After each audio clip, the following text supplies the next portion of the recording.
त्या मुलाला काम करायची इच्छा आहे, बरोबर. पण आई वडील म्हणतात तू नाही करायचं हे काम, आमच्या इज्जतीला शोभत नाही. हम्म. Business is always a challenge. Yes. आपल्याकडे मुद्दा कसा आहे की आपल्याकडे मुलगा 40 वर्षाचा जरी झाला आणि 50 वर्षाचा जरी झाला तरी त्याचे आई वडील त्याला पोसायला तयार असतात हम्म. आणि त्या मुलाला त्याच्यामध्ये वावू काही वाटत नाही.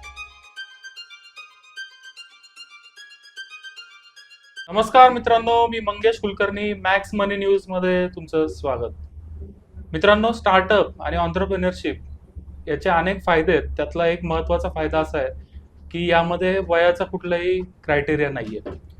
KFC हा ब्रँड आपल्याला माहिती आहे, त्याचे जे फाउंडर आहेत कर्नल सँडर्स, त्यांनी वयाच्या 60व्या वर्षी व्यवसाय चालू केला, ज्याचे आज संबंध जगात 30,000 पेक्षा जास्त त्यांचे रेस्टॉरंट्स आहेत आणि रोजचा करोडोंचा व्यवसाय ते करतायत.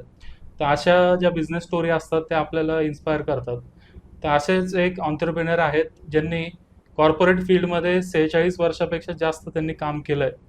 आणि आपण असं म्हणतो की 60व्या वर्षी लोक रिटायर होतात, पण त्यांनी 60व्या वर्षी पुन्हा एक नवीन सेकंड इनिंग्स चालू केली, नवीन एक बिझनेस चालू केला. लॉजिस्टिक व्यवसायात ते काम करतायत. आज आपल्यासोबत आहेत शिरीष वारुडकर सर. सर, तुमचं स्वागत. नमस्कार. मी आता उल्लेख केला की तुमचं पहिली इनिंग कॉर्पोरेट क्षेत्रात तुम्ही अनेक वर्ष बरोबर आहे. काम केलं आणि आता तुम्ही व्यवसाय करताय. तर या दोन्ही फेज बद्दल आम्हाला थोडक्यात सांगा. चालेल. नमस्कार, मी शिरीष वरोडकर. कॉलेज शिक्षण 79 मध्ये पूर्ण झाल्यानंतर बाकीच्या 4 चौघासारखंच मी पण नोकरी सुरू केली. नोकरी करतानाच वेगवेगळ्या फील्डमध्ये, वेगवेगळ्या इंडस्ट्रीजमध्ये नोकरी केली.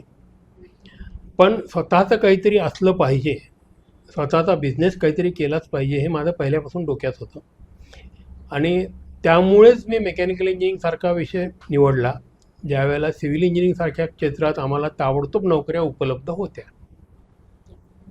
पण मेकॅनिकल इंजिनिअरिंग घेतलं, त्यात पुन्हा सतत धडपड करायची, नवीन काहीतरी करायची प्रवृत्ती असल्यामुळे अनेक इंडस्ट्रीजमध्ये अनेक वेगवेगळ्या पोझिशनवर प्रॉडक्ट लाईन वेगळ्या असताना काम केलं. मध्ये 2दा-3दा स्वतःचा बिझनेस पण सुरू केला. काही कारणामुळं बंद करून पुन्हा कॉर्पोरेटमध्ये आलो. पण कॉर्पोरेटमध्ये आलो त्यावेळेला दरवेळेला मी नवीन उंची गाठत गेलो आणि अशा प्रकारे चॅलेंजिंग काम करत अगदी ज्युनियर इंजिनियरपासून CO लेवलपर्यंत काम करत गेल्यानंतर 2019 साली म्हणजे वयाच्या 61व्या वर्षी मी जेव्हा बाहेर पडलो, तेव्हा मग 4 चौघासारखं निवृत्त होऊन घरी बसणे, थोडक्यात एक हॅप्पी रिटायर लाईफ, ही माझी कन्सेप्ट कधीच नव्हती. मला घरात नुसतं रिकामं बसून राहणं कधी जमणार नाही हे मला माहीत होतं. आणि काम करत असताना लोकांच्या 4-5 कंपन्या उभ्या करण्याला मी मोठा हातभार लावला. त्यामुळे मग आपण 4-5 कंपन्यांना हातभार लावला आहे, तर आपलं स्वतःचंच काहीतरी का करू नये हा विचार असल्यामुळे 2019ला मी स्वतःचं काहीतरी सुरू करायचं या हिशोबाने स्टॉर्क डिलिव्हरी सर्व्हिस या नावाने मी डिलिव्हरी सर्व्हिस सुरू केली. ओके. आधी दुसरं एक नाव होतं माझ्या कंपनीचं, पार्टनरशिप फर्म होती, पण काही कारणामुळे मी तिथून बाहेर पडलो आणि मग लॉकडाऊननंतर इमिजिएटली मी स्टॉर्क डिलिव्हरी सर्व्हिस चालू केली.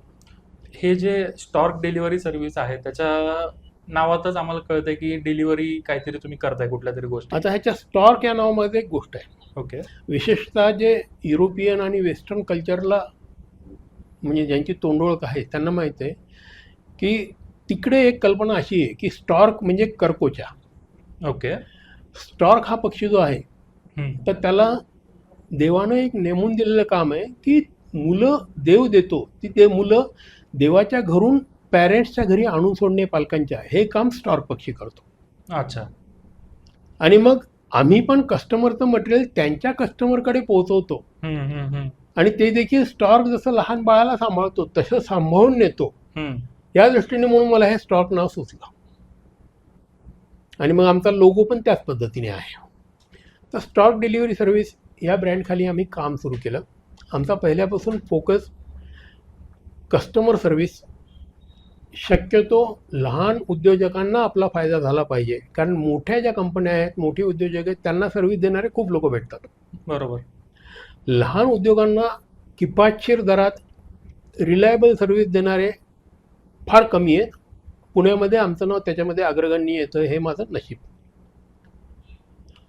आमच्या व्यवसायाची USP म्हणाल किंवा आमची वैशिष्ट्य म्हणाल तर पहिली गोष्ट आम्ही वजनावर डिलिव्हरी करतो, अंतराचा संबंध नाही. ओके. उदाहरण सांगायचं तर आपण आता 7 लव्ज हॉटेलजवळ आहेत.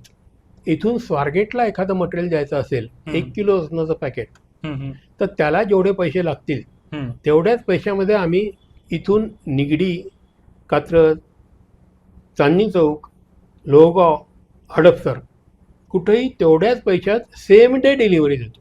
ओके. आम्ही 12-1 वाजेपर्यंत कस्टमरकडून मटेरियल पिकअप करतो, संध्याकाळपर्यंत गॅरंटीड ते मटेरियल सेफली पोहोचवतो. आता याच्यामुळे कस्टमरला होणारे बेनिफिट कसे आहेत? पहिली गोष्ट, आमचा रेट वजनावर असल्यामुळं कस्टमरला त्यांच्या कस्टमरचं अंतर कुठं आहे याचा विचार करायची गरज नाही. बरोबर. त्यांना माहिती आहे माझा 1 किलो मटेरियल आहे, मला डिलिव्हरी चार्जेस एवढे लागणार, अंतर किती असो. त्याच्यामुळं सेल करताना शिपिंग चार्जेस किती किंवा कस्टमर जे विचारतो होम डिलिव्हरीला मला किती पैसे पडतील, ते काम एकदम सोपं. बरोबर. दुसरं, तुम्ही सांगू शकता गॅरंटीड मी उद्या तुम्हाला मटेरियल पाठवणार म्हणजे उद्या मटेरियल नक्की पोहोचणार. ओके. त्याची गॅरंटी आम्ही देतो. मटेरियल सेफली जातं. तिसरं वैशिष्ट्य म्हणजे बऱ्याचशा कुरिअर कंपन्या मटेरियल पोहोचवण्याचं काम करतात, पण ते नेक्स्ट डे देतात डिलिव्हरी, बरोबर. नेक्स्ट किंवा थर्ड डे. आणि दुसरं म्हणजे त्यांचं कॉस्टिंग जे असतं ते दर किलोला एकच रेट असतो. म्हणजे पहिल्या 1 किलोला समजा 50 रुपये असतील तर दुसऱ्या 2 किलोच्या पार्सलला 100 रुपये, बरोबर. 3 किलोच्या पार्सलला 150 रुपये. करेक्ट. इथं आम्ही काय करतो की कस्टमरचा विचार करून 1 किलोच्या पुढचं जे काही वजन असेल त्याला आम्ही कन्सेशनल रेट देतो. ओके. साधारण 25% किमतीमध्ये आम्ही पुढचं सामान नेतो. 100 रुपये असेल म्हणजे तर पहिल्या 1 25 किलोला 80 रुपये असतील, बरोबर. तर 2 किलोचं पार्सल असेल तर 80 अधिक 20 म्हणजे 100 रुपयात 2 किलो जातं. पुढच्या किलोला 20 रुपये होतं. 3 किलो असेल तर 120 रुपयात. याचा फायदा काय होतो की जसं वजन वाढतं तसं तुमची पर किलो कॉस्ट कमी होत जाते. बरोबर. पहिल्या 1 किलोला 80 रुपये, 2 किलोला 50 रुपये लागतात म्हणजे पर किलो, 2 किलोला 100 रुपये लागतात म्हणजे पर किलो 50 रुपये, 3 किलोला 120 रुपये म्हणजे पर किलो 40 रुपये, 4 किलोला 140 रुपये म्हणजे पर किलो 35 रुपये. बरोबर. या पद्धतीनं जे जास्त बिझनेस करू इच्छितात बरोबर त्यांना आमचा फायदा जास्त होतो. ओके. आणि आमच्याकडे काम करण्याची पद्धत अत्यंत सिंपल आहे. आम्ही व्हॉट्सॲप ग्रुपवर काम करतो. अच्छा. कस्टमरचा व्हॉट्सॲप ग्रुप असतो, आमच्या बाजूनं मी असतो, माझी टीम आहे ऑपरेशनची, ते ऑपरेशन मॅनेज करणारे 3 जणांची टीम असते. कस्टमर त्याच्या बाजूने त्यांना अजून कोणी पार्टनर घरातली माणसं ठेवायची ठेवू शकतात. कस्टमरनी त्या ग्रुपमध्येच ऑर्डर एका ठराविक फॉर्मॅटमध्ये पोस्ट करायची. माझ्या टीमला कळतं, ॲटोमॅटिकली सगळ्या गोष्टी मॅनेज होतात. ओके. दोन्हीकडच्या लोकांचे म्हणजे कस्टमरकडच्या लोकांचे आणि आमच्या लोकांचे मोबाईल नंबर, कोण काय काम करतो, कोणाची जबाबदारी काय, हे सगळं सांगितलेलं असतं ट्रान्सपरंटली. त्याच्यामुळं आम्ही कस्टमरला प्रोत्साहन देतो की तुम्ही आमच्या टीमशी डायरेक्ट बोला.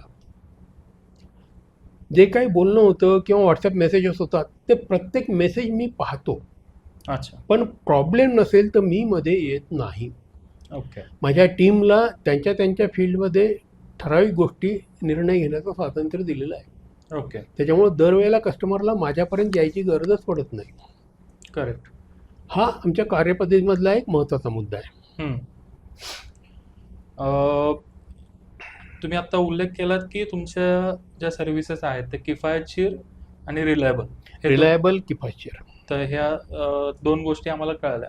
पण कोणताही व्यवसाय ज्या वेळेला आपण चालू करतो, म्हणजे तुमची सर्व्हिस किती जरी चांगली असली तरी शेवटी लोकांपर्यंत जोपर्यंत ती पोहोचत नाही तोपर्यंत कस्टमर येत नाही. आणि विशेषतः लॉजिस्टिक्स सारखा व्यवसाय असा आहे की एक मिनिमम तुम्हाला स्केल आलीच पाहिजे ब्रेक इव्हनसाठी. बरोबर.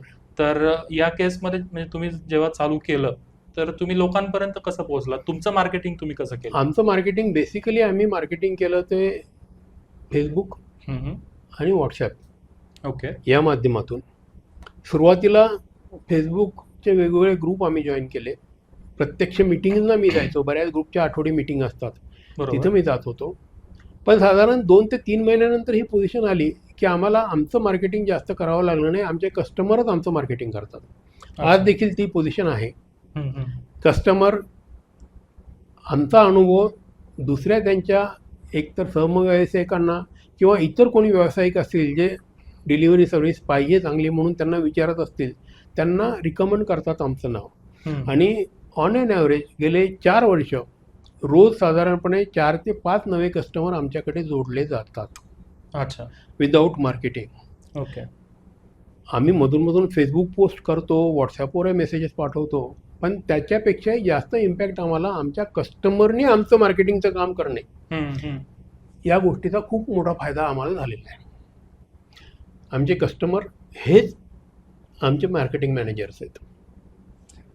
सध्या तुम्ही जे आता व्यवसाय करता त्याचा साधारण आता काय स्केल आहे, किती ऑर्डर तुमच्या डेली जातात डिपेंड्स. किंवा बिझनेस? ऑर्डरचं कसं आहे, हे सीझनल बिझनेस असतात बरेचसे. बरोबर. आता सध्या म्हणाल तर सध्या आंब्याची ऑर्डर जोरात चालू आहे. ओके. दिवाळीच्या आधी 10-12 दिवस 15 दिवस दिवाळी फराळाच्या ऑर्डर्स असतात. ओके. गिफ्ट आयटेम हे नेहमी चालणारा प्रकार आहे. गिफ्ट आयटेम्स आहेत, नंतर वेगवेगळे डेकोरेशनचे आयटम वगैरे आहेत. त्या ऑर्डर्स गणपती, गौरी या पिरियडमध्ये, दसऱ्याच्या पिरियडमध्ये, संक्रांतीच्या वेळेस भरपूर चालतात. तसं वेगवेगळ्या वेळेला चालतं. आणि आमचं कस्टमर सेगमेंट खूप मोठं आहे. म्हणजे आम्ही ज्या वस्तू हँडलिंग करतो त्याची लिस्ट करता येणार नाही म्हटल्यासारखं आहे. आम्ही फूडमध्ये सगळे प्रकार करतो. ओके. फराळाचे पदार्थ, वाळवणाचे पदार्थ, रेडी कुक मटेरियल्स, ताजा स्वयंपाक, गरम पदार्थ, थंड पदार्थ म्हणजे फ्रोझन पदार्थ, आईस्क्रीमसारखे, ते पण आम्ही डिलिव्हरी करतो. बल्कमधले पिठं, धान्य हे पण आम्ही करतो. ग्रोसरी सगळ्या प्रकारची आम्ही डिलिव्हरी करतो. फळं सगळ्या प्रकारची आम्ही डिलिव्हरी करतो. पण त्याच्यात ते वैशिष्ट्य जास्त म्हटलं तर आंबे आम्ही जास्त करतो, द्राक्ष आम्ही जास्त करतो. अच्छा. ज्यांना केअरफुल हँडलिंग लागतं. करेक्ट. डेकोरेशनचे सगळे पदार्थ आम्ही, म्हणजे सगळ्या वस्तू आम्ही करतो. त्याच्या व्यतिरिक्त मग सगळ्या प्रकारचे कपडे आहेत, फार साड्यापासून ते लहान मुलांच्या ड्रेसेसपर्यंत, पुरुषांच्या कपड्यापर्यंत. बऱ्याच वेळेला काय होतं की सणासुदीचे काही कपडे घ्यायचे असतील किंवा कार्यप्रसंगाचे कपडे घ्यायचे असतील तर गावात जाऊन लक्ष्मी रोडला वगैरे खरेदी केल्या जाते. बरोबर. बऱ्याच वेळेला महिला वर्ग तिथं कपडे नेटिंग, पॉलिशिंग वगैरेसाठी ठेवून देतात साड्या. त्या साड्या आणण्यासाठी नंतर त्यांना लक्ष्मी रोडला यायची गरज नको पडायला, म्हणून आम्ही ते मटेरियल घरी नेऊन देतो. अच्छा. बऱ्याच उद्योग व्यवसाय करणाऱ्यांना रविवार पेठ, शुक्रवार पेठ इथून मटेरियल, रॉ मटेरियल त्यांचे घ्यायचे असतात. ते ऑर्डर तिथं प्लेस करतात. मटेरियल त्या दुकानातून उचलून त्यांच्या घरी नेऊन देण्याचं काम आम्ही करतो. अच्छा. आम्ही अगदी सांगायचं तर माठ देखील डिलिव्हरी करतो. बर. आणि ते पण केअरफुली, न फुटता. सगळ्यात अवघड वस्तू. त्याच्यामुळं सगळ्या प्रकारच्या वस्तूंसाठी कस्टमरना आता आमच्यावर भरोसा आलेला आहे की यांना सांगितलं काम, यांच्या हातात दिलंय म्हणजे मटेरियल नक्की नीट जाणार. Correct. As a precautionary major आम्ही प्रत्येक वेळेला मटेरियल पिकअप केलं म्हणजे कस्टमरच्याकडून आपल्या हातात घेतलं, आमच्या ताब्यात घेतलं, त्यावेळेला आम्ही फोटो काढून ठेवतो. प्रत्येक मटेरियलचं आमच्याकडे वजन होतं ऑफिसमध्ये, त्यावेळेला आमच्याकडे फोटो असतो. डिलिव्हरी करताना फोटो असतो. कस्टमरनी मागितलं तर प्रूफ म्हणून हे फोटो देतो, नाही तर नाही देत. पण आमच्याकडे प्रत्येक गोष्टीचं फोटो स्वरूपात रेकॉर्ड असतो. बिलिंग, आमचं बिल किती झालं आहे कस्टमरला व्हॉट्सअपवर कळवतो. बरोबर. कस्टमरला पेमेंटचे 4-5 ऑप्शन आहेत. बँक ट्रान्सफर आहे, गुगल पे आहे, फोनपे आहे, UPI करतो. पेमेंट करून स्क्रीनशॉट पाठवून द्यायचं काम कस्टमर व्हॉट्सअपवर करतो. त्याच्यामुळे बऱ्यापैकी सिम्पल सिस्टीम आहे आमची. आणि मी म्हटल्यासारखं आमच्या टीमला एम्पॉवर केलेलं आहे. त्याच्यामुळे प्रत्येक गोष्टीत मीच उत्तर द्यायची काही गरज पडत नाही. करेक्ट. किंवा प्रत्येक गोष्ट मी हँडल करायला पाहिजे असं काही नाही, माझी टीम करते. आणि मग मला माझ्या बाकीच्या गोष्टींसाठी बऱ्यापैकी वेळ मिळतो. म्हणजे स्टॉक डिलिव्हरी व्यतिरिक्त अजून माझे 1-2 व्यवसाय आहेत, त्याच्याबद्दल आपण नंतर बोलू. करेक्ट. पण स्टॉक डिलिव्हर हा आमचा फोकस अशा पद्धतीने आहे. मित्रांनो, आणि मग ह्याच्यामध्ये आम्ही व्हॅल्यू ॲडिशन म्हणून काय करतो की काही वेळेला काय असतं की कस्टमरला त्याच्याकडे मटेरियल ठेवणं आणि आम्हाला मटेरियल देणं हे काही वेळेला अंतर, काही वेळेला वस्तूंचे आकारमान त्याप्रमाणे अवघड जातं. तर तशा वेळेला कस्टमरला आमच्याकडे स्टॉक ठेवायची पण आम्ही सवलत देतो. अच्छा. म्हणजे आता आंब्याच्या दिवसामध्ये माझे 2-3 कस्टमर असे आहेत जे कोणी कोकणातून पाठवतं, कोणी तुळजापूर साईडने पाठवतो. ट्रकने आंबे आमच्याकडे पाठवतात. 200 बॉक्सेस, 250 बॉक्सेस आमच्याकडे ठेवतो आम्ही उतरवून. त्यांच्या जशा इन्स्ट्रक्शन येतील त्याप्रमाणे ती डिलिव्हरी करतो. अच्छा. म्हणजे कस्टमरला मटेरियल मी कुठं ठेवू, मी बाहेरगावी आहे हा पण प्रश्न नाही. करेक्ट. यातून मला एक आता जस्ट हे झालं की आपण जे म्हणतो थेट शेतकऱ्यापासून ते ग्राहकापर्यंत, असं जर कोणी शेतकरी असेल आणि त्याच्या डोक्यात असं असेल की माझा माल शहरात डायरेक्ट ग्राहकापर्यंत जावा, तर सरांना तुम्ही संपर्क करू शकता.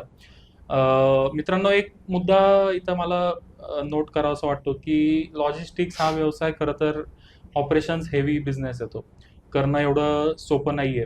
आणि अनुभवाचा फायदा कुठे होतो की सरांचं जे मी सुरुवातीला म्हटलं की जवळपास 50 वर्षाचा त्यांचा अनुभव आहे आणि आता जे ज्या सोपं करून ते सांगतायत किंवा त्यांच्या बोलण्यातून असं जाणवतंय की हा व्यवसाय तर खूप सोपा आहे, पण ऍक्च्युअली तसं नाहीये.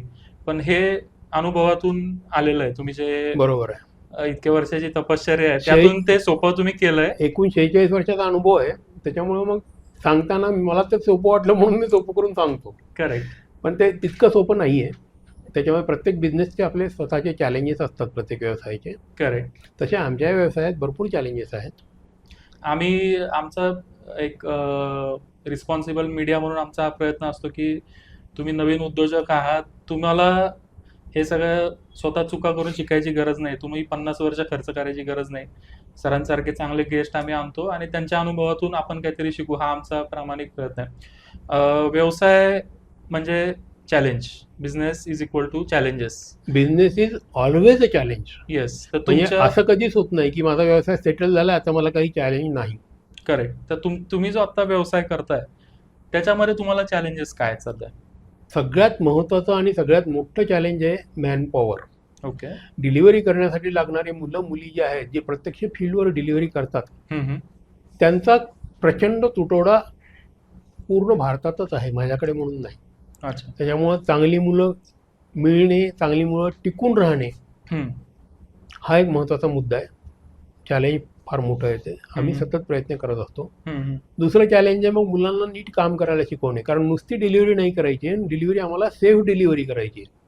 करेक्ट. मग सेफ डिलिव्हरी करताना काय करावं लागेल, कशा पद्धतीने काम करायचं, हे मुलांना सतत ट्रेनिंग द्यावं लागतं, त्यांना कंटिन्युअस रिफ्रेशर करावं लागतं किंवा दर 15-20 दिवसानंतर पुन्हा एकदा त्यांना समजावून सांगायला लागतं. उदाहरणार्थ आम्ही केक डिलिव्हरी करतो.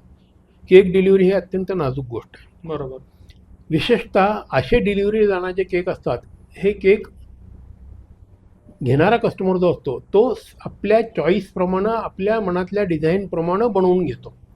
त्याच्यामुळं केक डिलिव्हरीमध्ये there is no second chance. Cake खराब झाला तर आमचं तर नाव खराब होतंच, आमची निराशा होतेच, पण ज्यांनी केक बनवला आहे आणि ज्यांनी केक घेणार आहे त्यांची जी निराशा होती ती लवकर दूर करता येत नाही, कारण तसा केक मार्केटमध्ये मिळत नाही.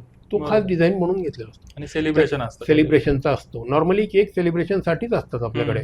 बर्थडे पार्टी, लग्नाचे इव्हेंट्स किंवा ॲनिव्हर्सरीज, या गोष्टीसाठी आपल्याकडे केक असतात. त्याच्यामुळे त्या केकच्या डिलिव्हरीबद्दल आम्हाला फार काळजीपूर्वक राहायला लागतं. मग त्याच्यासाठी आमच्याकडे स्पेशल हँडलिंगच्या बॅग आहेत, ट्रेंड मुलं आहेत, तेवढीच मुलं आम्ही केक डिलिव्हरीला वापरतो. म्हणजे माझ्याकडे 15 मुलं आहेत म्हणून 15पैकी कोणालाही केक डिलिव्हरी दिली असं होत नाही. 15मधली 4-5 जणच केक डिलिव्हरी करतात.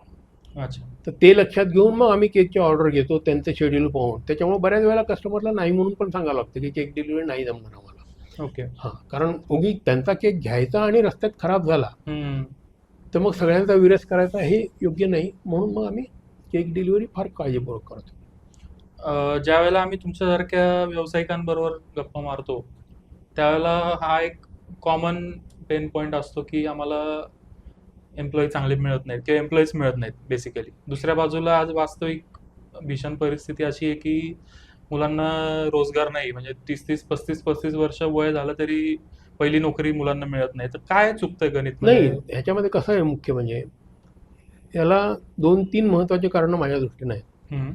एक, आपली सामाजिक आणि कौटुंबिक परिस्थिती.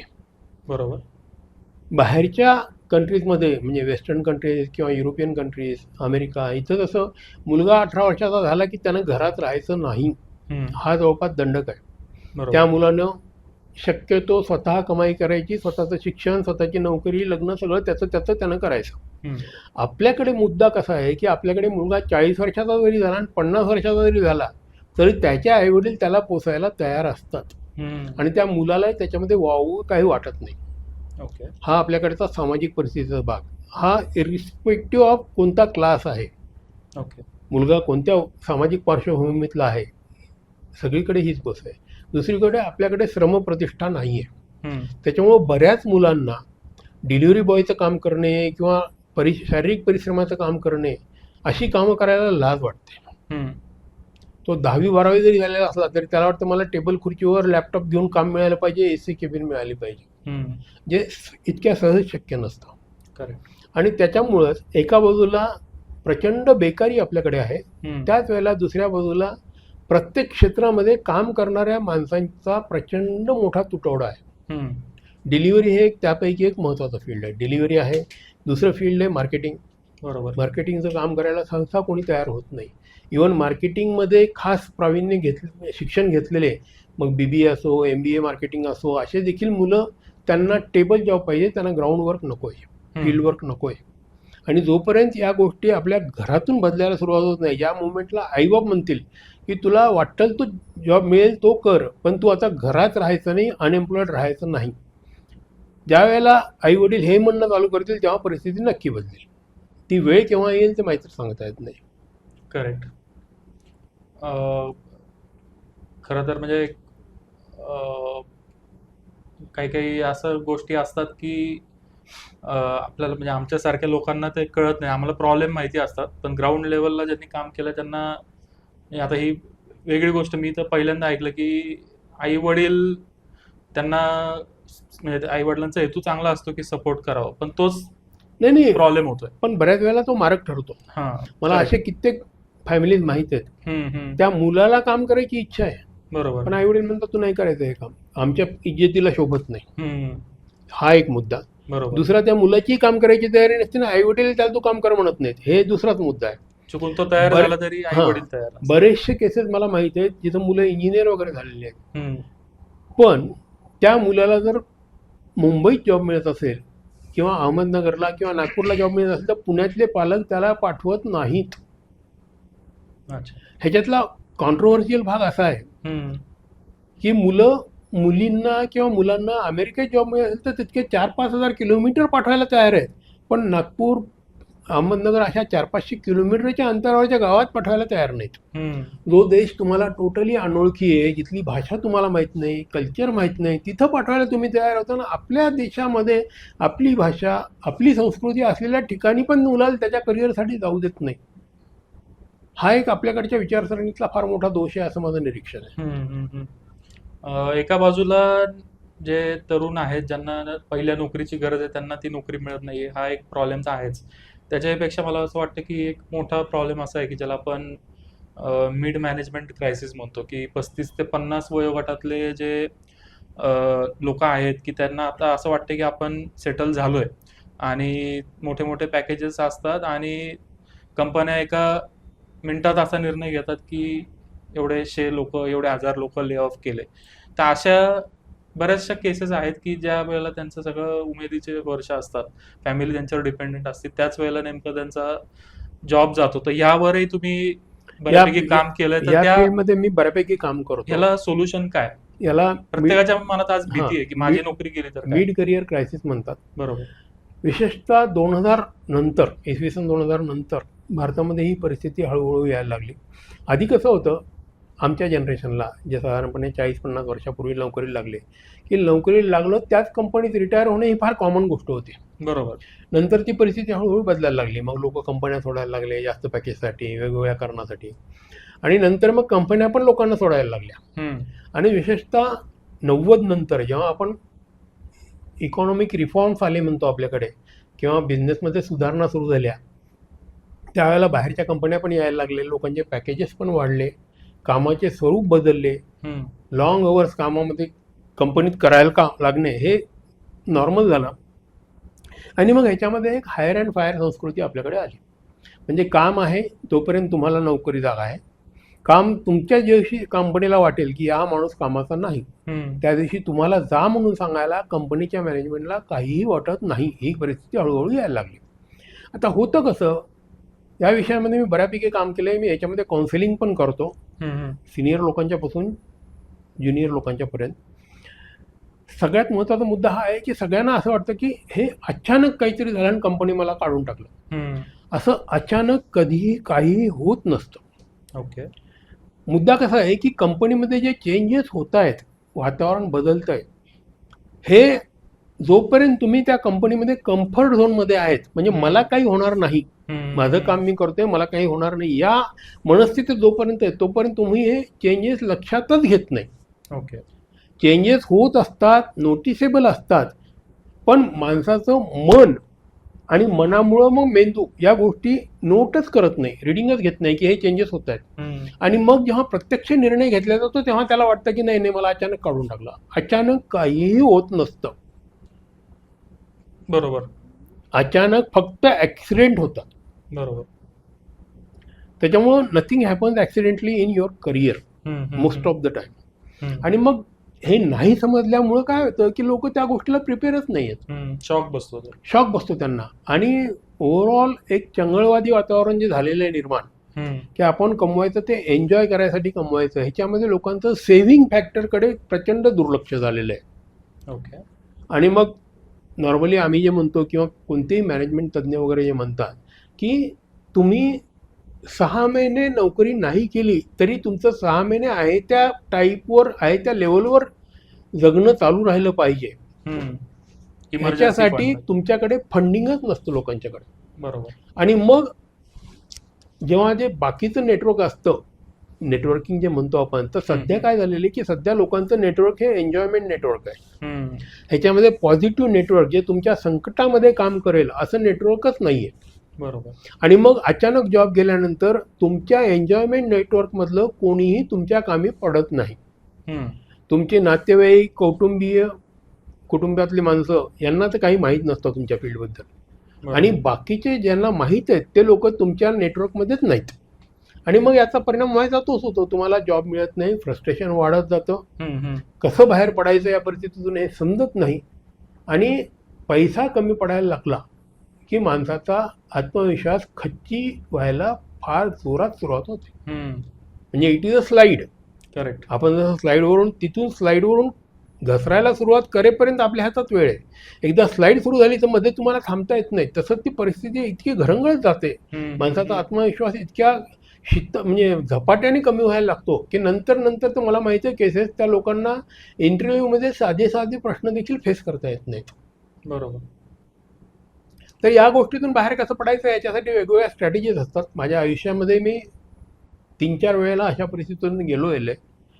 पण मी माझी स्वतःची स्ट्रॅटेजी आहे पद्धतीनं स्टडी करून बनवली आणि ते प्रॅक्टिस करत गेल्यामुळं मी झपाट्याने बाहेर पण पडलो, पुन्हा जॉबमध्ये लागलो. जॉबमध्ये लागल्यानंतर पुन्हा पहिले राहिलो असतो त्याच्यापेक्षा वरच्या लेवलला गेलो.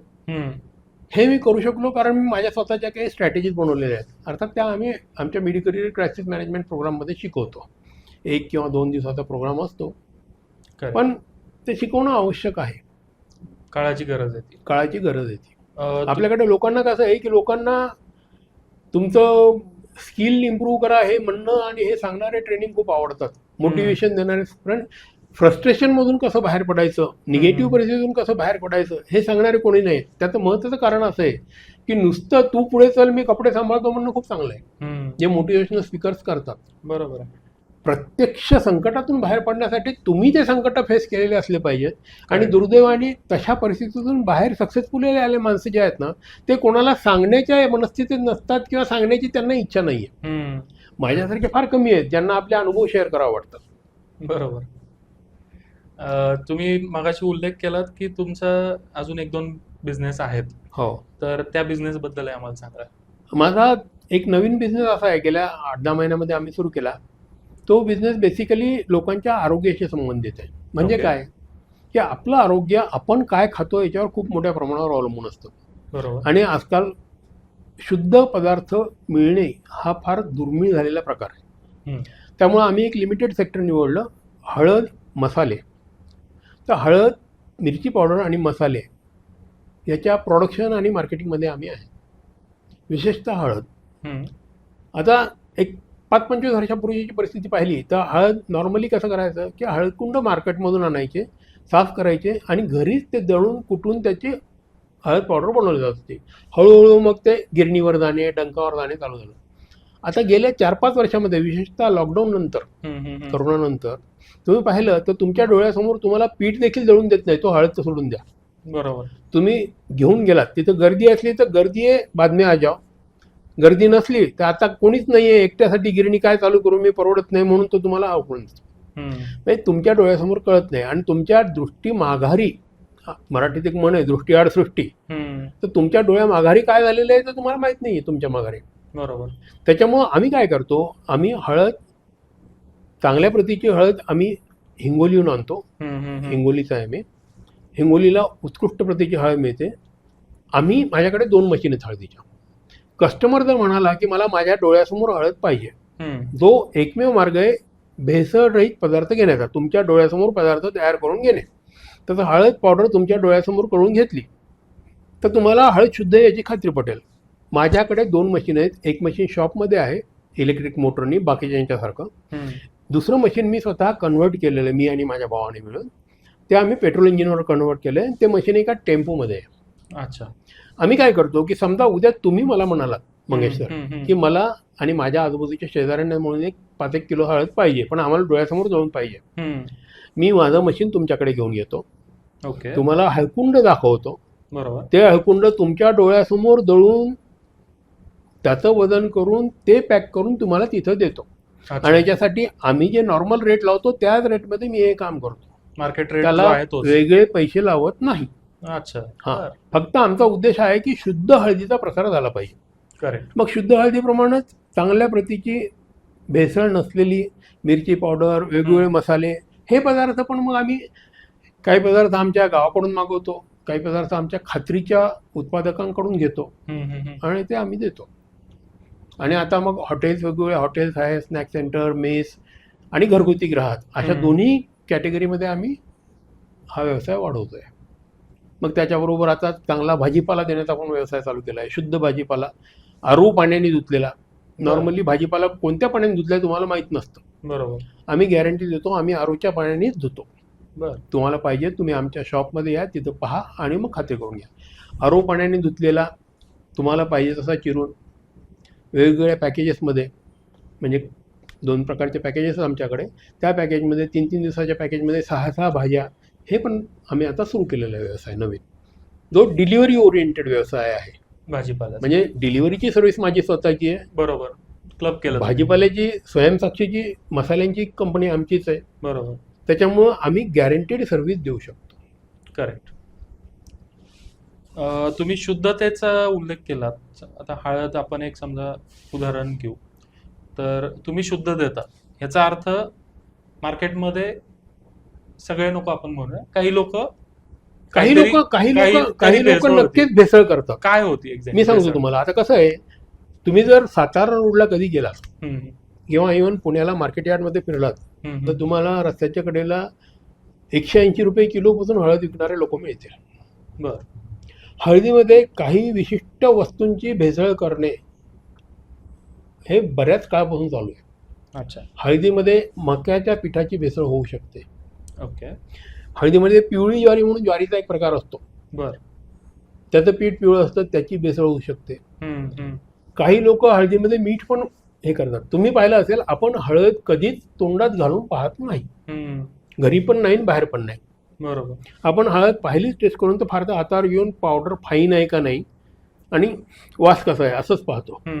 हळदीमध्ये मीठ आहे का नाही पाहत नाही ना. हळदीमध्ये मीठ 15-20 किलो मीठ 100 किलो हळदीमध्ये आरामात संपत सामावून जाऊ शकतो. या प्रकारची भेसळ आहे. म्हणून तर युरोपियन युनियननी एक 8-10 महिन्यापूर्वी भारतातल्या जवळपास 100 मसाला कंपन्या बॅन केल्या. बापरे. त्यांच्या मसाल्यांच्या मध्ये, त्यांच्या हळदीमध्ये भेसळ आढळली. बरं, होतं कसं की हळदीची पॅक आपण जे मार्केटमधून घेतो ते पॅक सगळ्या बाजूनी प्रिंटेड असतात, आतली हळद तुम्हाला दिसतच नाही. बरोबर. आणि तुम्ही घरी आणून ती हळद फोडली आणि मग भेसळ म्हणून तक्रार केली तर कंपनी स्वीकारतच नाही. बरोबर. कारण तुम्ही पाकिट फोडलंय. करेक्ट. मग याला मार्ग काय? तर याला मार्ग म्हणून मी हा माझा मार्ग शोधला. आणि अशा पद्धतीची सर्व्हिस देणारा बहुतेक मीच एकटा आहे की जे पाहिजे तर कस्टमरला त्यांच्या घराजवळ, त्यांच्या सोसायटीजवळ जाऊन दळून देण्याची तयारी आहे. बरोबर. सध्या स्टार्टअप कल्चर भारतामध्ये बऱ्यापैकी त्याने जोर धरलेला आहे. पण म्हणजे एक गोष्ट त्यातली अशी चांगली आहे की मुलं स्वतःचं काहीतरी करू पाहतात. पण दुसरा त्याच्यामध्ये निगेटिव्ह फॅक्टर असा आहे की 90% जास्त स्टार्टअप्स आज फेल होतात. नाही, तुम्हाला सांगायचं होतं तसं डाटा गव्हर्नमेंट हा सांगतो की 98% स्टार्टअप जवळपास फेल होतात. हा, म्हणजे त्याचं कारण काय आहे की स्टार्टअप बेसिकली स्टार्टअप म्हणजे काय? स्टार्टअप बिझनेस या दोनमध्ये फरक आहे. ओके. स्टार्टअप म्हणजे अशी एखादी नवीन आयडिया जी आत्तापर्यंत कोणी प्रॅक्टिस केलेली नाहीये किंवा प्रत्यक्षात आणलेली नाहीये. बरोबर. मग त्या ठिकाणी एखादा नवीन कस्टमरचा नवीन प्रॉब्लेम तुम्ही सॉल्व्ह करत असाल किंवा टोटली नवीन पद्धतीचा व्यवसाय आणला असेल, त्याला स्टार्टअप म्हणू शकतो आपण. बर. बिझनेस म्हणजे काय की जे बरेच लोक करतात तेच तुम्ही करताय, थोडं वेगळ्या पद्धतीने करताय. This is called business. Correct. Startup जेव्हा कमर्शियलाइज होतो आणि त्याच्यातून रेग्युलर रेव्हेन्यू सुरू होतो, बरोबर, तेव्हा तो स्टार्टअप एका बिझनेसमध्ये कन्वर्ट होतो. अच्छा. हे एवढं डिटेलिंग कोणी लक्षातच घेत नाही. मुलांना काय वाटतं, मी नवीन काहीतरी सुरू केलं म्हणजे माझं स्टार्टअप सुरू झालं. असं नाहीये. ओके. आणि होतं कसं की बहुतेक ठिकाणी या स्टार्टअप करू इच्छिणाऱ्या नवउद्योजकांना, विद्यार्थ्यांना मार्गदर्शन करणारे लोकच बेसिकली कोणत्याही प्रकारचा व्यवसाय न केलेले असतात. ज्यांनी स्वतःच बिझनेस कधी केला नाहीये ते या लोकांना काय मार्गदर्शन करणार. बरोबर. ती एक आपल्याकडची खूप मोठी म्हणजे सामाजिक समस्या आहे. या अनुभवी लोक आहेत ते स्वतःचा अनुभव शेअर करायला येत नाहीत, त्यांना कोणी बोलवत नाही. आणि अननुभवी लोकांच्याकडून मग तुम्ही चांगल्या गायडन्सची अपेक्षा करू शकत नाही. बरोबर. आता मला असं वाटतं की त्यामध्ये काही सुधारणा होतीये. चांगल्या ज्यांना तुमच्यासारखे जे लोक आहेत ते कॉलेजेसमध्ये जाऊन आता मुलांना शिकवत आहेत. तुम्ही पण मला वाटतं MIT कॉलेजमध्ये MBAच्या मुलांना हो, मी एक MIT विषय शिकवता. तो विषय काय आहे एक्झॅक्टली, त्याचं नवीन उद्योजक तुम्ही जे काही सब्जेक्ट घेता तर एक त्यातलं थोडक्यात आम्हाला सांगा की शिकण्यासारखं काय. MBAच्या विद्यार्थ्यांना मी एक नवीन विषय शिकवतो ज्याचं नाव आहे बिझनेस प्रोसेस रिइंजिनिअरिंग. ओके. आता बिझनेस प्रोसेस म्हणजे काय की प्रत्येक व्यवसायामध्ये, मग तो कोणताही व्यवसाय असो, वेगवेगळ्या प्रक्रिया असतात. बरोबर. कधी त्या प्रक्रिया कागदावर असतात, कधी सिस्टीममध्ये असतात, कॉम्प्युटरमध्ये, कधी प्रत्यक्षामध्ये होत असतात, कधी त्या प्रोडक्शनशी रिलेटेड असतात, कधी मार्केटिंगशी असतात. तर या वेगवेगळ्या प्रक्रिया ज्या आहेत, या प्रक्रिया अजून रिफाईन करणे किंवा सुधारणे म्हणजे बिझनेस प्रोसेस रिइंजिनिअरिंग. बाकी काही नाही. कॉमन सेन्सचा जास्त भाग आहे. दुर्दैवाने आपण जसं म्हणतो की common sense it not common, ती परिस्थिती भारतामध्ये खूप मोठ्या प्रमाणावर आहे. त्याच्यामुळे कॉमन सेन्सनी गोष्टी करणं देखील लोकांना वाटतं तुम्ही फार नवीन केलं. तसं काही नाही आहे. पण या विषय आम्ही शिकवतो आणि मग त्याच्या स्टेप्स असतात, वेगवेगळ्या पद्धतीने कसं काम करायचं वगैरे, ते सगळं डिटेलमध्ये शिकवतो आम्ही. आणि गेली 40 वर्ष 45 वर्ष हेच करत आलेलो आहे आम्ही. आम्हाला एखादी केस स्टडी सांगा ना, की एक उदाहरण घेऊ की बिझनेस प्रोसेस रिइंजिनिअरिंगचं ऍप्लिकेशन कसं आम्ही करू शकतो. आता एक तुम्हाला एक कॉमन एक्झाम्पल सांगतो. मला एक सांगा, तुम्ही एक साधारण 15 वर्षापूर्वी आपण मोबाईल रिचार्ज कसं करत होतो? शॉपमध्ये जाऊन. आपल्याला एखाद्या शॉपमध्ये जावं लागायचं. बरोबर. ते कार्ड विकत घ्यायचं, ते स्क्रॅच कार्ड असायचं, ते स्क्रॅच करायचं आणि मग बहुतेक वेळेला तो मोबाईल दुकानदार जो होता विकणारा तोच आपल्याला रिचार्ज करून द्यायचा. बरोबर. आजची काय पोझिशन आहे? ऑनलाईनच होतं सगळं. मोबाईल. आज तुम्ही रात्री 12 वाजता 1 वाजता तुमच्या बेडवर पडल्या पडल्या तुमचं रिचार्ज करता. बरोबर. क्लासिक एक्झाम्पल बिझनेस प्रोसेस रिइंजिनिअरिंगचं. ओके. आधी बँकेत खातं उघडायचं म्हणजे तुम्हाला बँकेत जाऊन चौकशी करावं लागायची. मग ते सगळ्या कागदपत्रांच्या छायांकित प्रती, त्याला अटेस्टेशन लागायचं. करेक्ट. आणि हे सगळं देऊन मग तिथं बँकेत खातं उघडायची प्रक्रिया पार पडायची. आज बऱ्याचशा बँकामध्ये अकाउंट ओपनिंगचं काम तुमच्या घरी किंवा तुमच्या ऑफिसमध्ये येऊन मोबाईलवरून केलं जातं.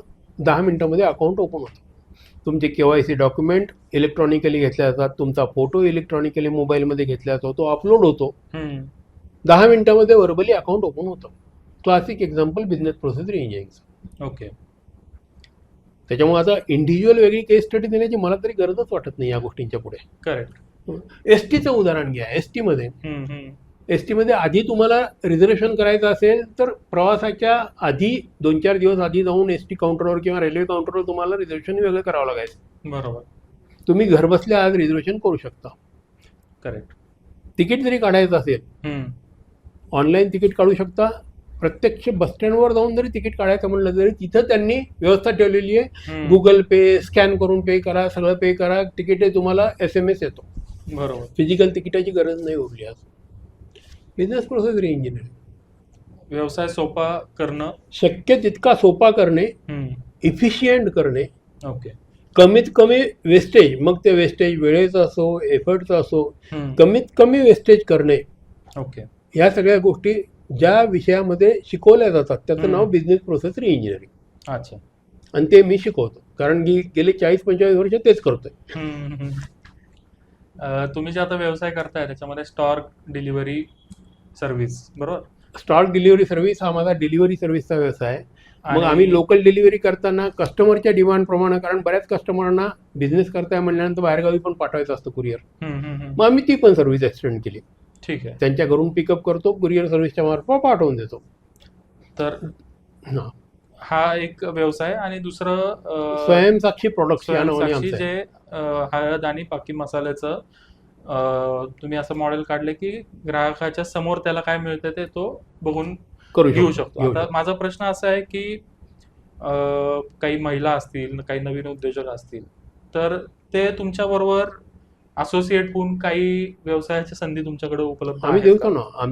आमचे जे वेगवेगळे प्रॉडक्ट आहेत ते प्रॉडक्ट सेल करण्यासाठी आम्ही त्यांना संधी देतो. ओके. एजन्सी म्हणून करा, मटेरियल विकायचा व्यवसाय करा. बर. म्हणजे नुसतं एजन्सी म्हणून केलं तर तुम्ही मटेरियल विकत घ्यायची पण गरज नाही. तुम्ही नुसती ऑर्डर बुक करा, आम्हाला कार्ड पाठवा, आम्ही ऑर्डर पाठवतो, तुम्हाला कमिशन मिळेल.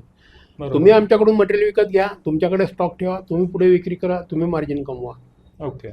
तिसरा आहे, जर कोणाला हा जो व्यवसाय मी जो चालू केलेला आहे की समोर डोळ्यासमोर जोडून द्यायचं, पुण्याबाहेर दुसऱ्या कोणत्या ठिकाणी असतील, मला बऱ्याच एन्क्वायरी मुंबईमधून आल्या, नाशिकमधून, नागपूरमधून, इव्हन बेंगलुरूमधून. तर त्या ठिकाणी जर कोणाला व्यवसाय करायचा असेल तर त्याला आमची मास्टर फ्रँचायझी देऊन पूर्ण टेक्निकल नॉलेज सगळं शिकवायची आमची तयारी आहे. अच्छा. त्याच्यासाठी मला संपर्क करू शकता. आणि याच्या व्यतिरिक्त तुम्ही दुसरा कोणताही व्यवसाय करत असलात तरी त्या व्यवसायातल्या अडचणी दूर कशा करायच्या, प्रोसेसेस कशा सुधारायच्या, करेक्ट, ह्याच्यामधले एक्सपर्टाईज पहिल्यापासून असल्यामुळं त्याच्याबद्दल पण अडचणी काय असतील तर तुम्ही मला नक्कीच कॉन्टॅक्ट करू शकता. येस, सरांचं मार्गदर्शन नक्कीच माझ्यासारखे जे तरुण उद्योजक आहेत त्यांना नक्कीच फायदा करणारा असेल. शेवटचा प्रश्न, नवीन जे आता उद्योजक आहेत त्यांना जर एक सल्ला द्यायचा असेल तर तो काय असेल? उद्योग सुरू केलात ही फार मोठी गोष्ट आहे. उद्योगामध्ये अडचणी येणारच, सहजासहजी नाउमेद होऊ नका. कोणताही उद्योग नीट उभं राहायचा असेल तर तिथं तुम्हाला 24 तास त्या उद्योगासाठी उपलब्धता असायला पाहिजे, 24 तास काम करायची तयारी पाहिजे, आणि कमीत कमी 3 ते 4 वर्ष तुम्हाला कम्फर्टेबल रेव्हेन्यू यायला सुरुवात व्हायला लागतील. ओके. हे लक्षात घ्या. आज बिझनेस चालू केला, महिन्याच्या आत मला कम्फर्टेबल मिळतोय आणि 10 महिन्यानंतर मला कंडिशन मी 6 महिने टूरवर जाईन, नाही जमत. पण बिझनेस तुम्ही केलात, सिम्पल सांगतो तुम्हाला एक उदाहरण. मी कंपनीमध्ये व्हाईस प्रेसिडेंट होतो, मी जॉब सोडून बाहेर पडलो किंवा मी त्या कंपनीत रिटायर झालो, समजा VP म्हणून, डायरेक्टर म्हणून, काय म्हणून. माझ्या मुलाला त्या कंपनीत डायरेक्टर होता येणार आहे का? नाही होता येणार. पण माझा बिझनेस जर असेल तर त्या मुलाला त्या विषयातलं शिक्षण असो की नसो, तो मुलगा तो बिझनेस घेऊ शकतो की नाही? बरोबर. त्या मुलाला आपोआप वारसा हक्काने तो बिझनेस मिळतो. हा महत्वाचा मुद्दा आहे बिझनेसमधला. करेक्ट. खरं तर सुरुवात आपण ज्या पॉईंटवर केली होती की ज्या एजमध्ये लोक असा विचार करतात की आपण देवदर्शन करू, फिरायला जाऊ, TV बघू, मोबाईलवर व्हिडिओज बघत बसू, त्या एजमध्ये तुम्ही काहीतरी कन्स्ट्रक्टिव्ह करण्याचा विचार करताय. माझी ही जी इनिंग चालू केली मी 61व्या वर्षी चालू केली. येस, आज मला 64 वर्ष पूर्ण झालेले आहेत. कन्स्ट्रक्टिव्ह काहीतरी करायचा हा विचारच मला वाटतं खरोखर प्रेरणा देणार आहे. तुमच्या अनुभवातून जे तुम्ही आज आमच्याशी गप्पा मारल्यात त्यातून मला वैयक्तिक भरपूर शिकायला मिळालं आहे. नक्कीच माझ्यासारखे जे तरुण उद्योजक आहेत त्यांनाही त्यांच्या व्यवसायात या गोष्टीचा फायदा होईल.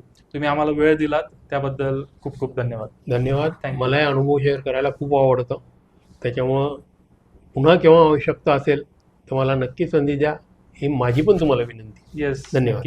थँक्यू.